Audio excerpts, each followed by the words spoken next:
10 సంవత్సరాలు అయిపోయింది. ఊహించుకోవడానికి కూడా ఊహకు కూడా అందడం లేదు. అయ్యో 10 సంవత్సరాలు అయిపోయిందే, ఈ 10 సంవత్సరాలలో ఏ ఒక్కటైనా సాధించుకోగలిగామా అంటే ఒక్కటైనా సాధించుకున్నామా? మన కర్మ కాకపోతే ఇటు పాలక పక్షం అటు అధికార పక్షం అయితేనేమో ఇటు ప్రతిపక్షం అయితేనేమో రెండు బీజేపీ పార్టీతో కుమ్మక్కయ్యాయి. రెండు పార్టీలు కూడా బీజేపీ పార్టీకి కొమ్ము కాస్తున్నాయి, బానిసలుగా మారాయి. మన హక్కుల్లో ఒక్కదాని కోసం కూడా పోరాటం చేయలేదు. మోడీ గారు ఇదే తిరుపతిలో నిలబడి పుణ్యక్షేత్రంలో నిలబడి మాటిచ్చాడు. ఆయన మాట మర్చిపోయాడు.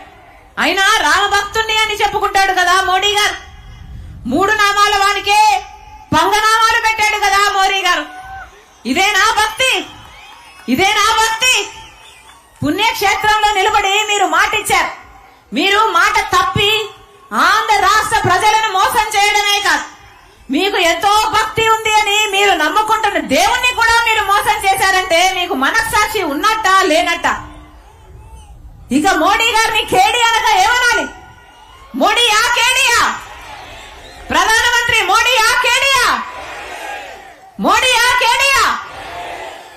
ఆంధ్ర రాష్ట్ర ప్రజలను 5 కోట్ల మంది ఆంధ్ర రాష్ట్ర ప్రజలను మోసం చేశాడు.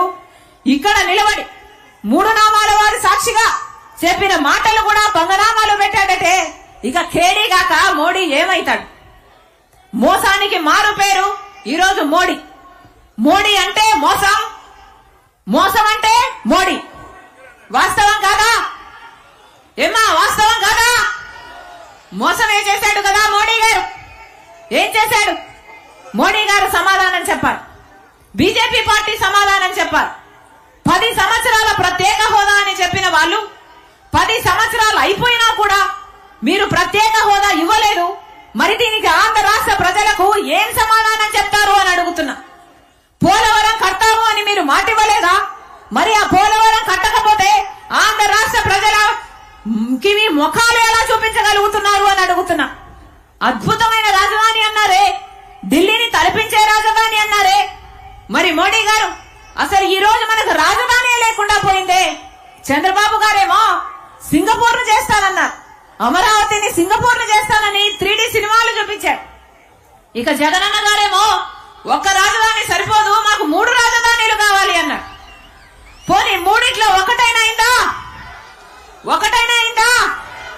ఈ రోజు మనం తలెత్తుకొని ఇది మా రాజధాని అని చెప్పుకునేటట్టుందా? ఒక్క రాజధాని కూడా లేదు అంటే సిగ్గుచేటు కదా?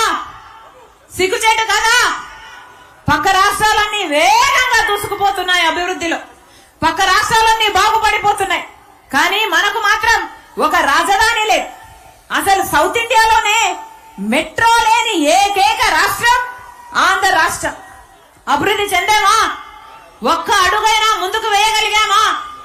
మరి మోడీ గారు ఆంధ్ర రాష్ట్ర ప్రజలకు ఏం సమాధానం చెప్తారు?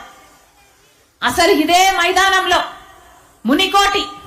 మునికోటి అనే ఒక యువకుడు 2015లో మోడీ ఇంకా ఆంధ్ర రాష్ట్రానికి ప్రత్యేక హోదా ఇవ్వకపోతే మన రాష్ట్రం ఏమైపోతుంది, మన భవిష్యత్తు ఏమైపోతుంది? యువకుడిగా ఉన్నాడు, ఎంతో భవిష్యత్తు ముందుంది. అయినా కూడా ఆ అబ్బాయి ఇదే మైదానంలో ఆత్మహత్య చేసుకోవడం జరిగింది. కేవలం మోడీ ప్రత్యేక హోదా ఇవ్వడు అని ఆందోళన చెంది. ఈ పాపం ఎవరిది? ఏం సమాధానం చెప్తాడు మోడీ గారు ఆ కుటుంబానికైనా? ఏం సమాధానం చెప్తాడు మోడీ గారు మన రాష్ట్ర యువతకు? అసలు భవిష్యత్తే లేకుండా చేశారే, ఏం సమాధానం చెప్తారు? మోడీ గారు చెప్పిన మాట, తల్లిని చంపి బిడ్డను బ్రతికినిచ్చినట్టుంది కాంగ్రెస్ వైఖరి అని చెప్పిన మోడీ గారిని ఈరోజు కాంగ్రెస్ పార్టీ ప్రశ్నిస్తుంది. మరి తల్లి లాంటి ఆంధ్రప్రదేశ్ ని మీరు ఎన్ని సంవత్సరాలుగా చంపుతూనే ఉన్నారో మోడీ గారు సమాధానం చెప్పాలి. తల్లి లాంటి ఆంధ్రప్రదేశ్ కి మీరు ప్రత్యేక హోదా ఇవ్వకుంటే అది ఆంధ్రప్రదేశ్ ని చంపినట్టు కాదా అని అడుగుతున్నా. తల్లి లాంటి ఆంధ్రప్రదేశ్ కి మీరు పోలవరం ప్రాజెక్టు కట్టకుంటే మరి ఆంధ్రప్రదేశ్ భవిష్యత్తును మీరు చంపినట్టు కదా అని అడుగుతున్నా. తల్లి లాంటి ఆంధ్రప్రదేశ్ కి రాజధాని మీరు కట్టకుంటే, సహాయం చేయకుంటే మరి మా బిడ్డల భవిష్యత్తును మీరు చంపినట్టు కదా అని మోడీ గారిని ప్రశ్నిస్తున్నాం. అసలు ఎంత అన్యాయం చేశారు, ఎంత అన్యాయం చేశారు. ఒక్కటంటే ఒక్క వాగ్దానం కూడా నిలబెట్టుకోకుండా అసలు ఆంధ్ర రాష్ట్ర ప్రజల ఎంతగా అవమానించాడు మోడీ గారు. అసలు స్పెషల్ స్టేటస్ అంటే ఏమిటి, ప్రత్యేక హోదా అంటే ఏమిటి?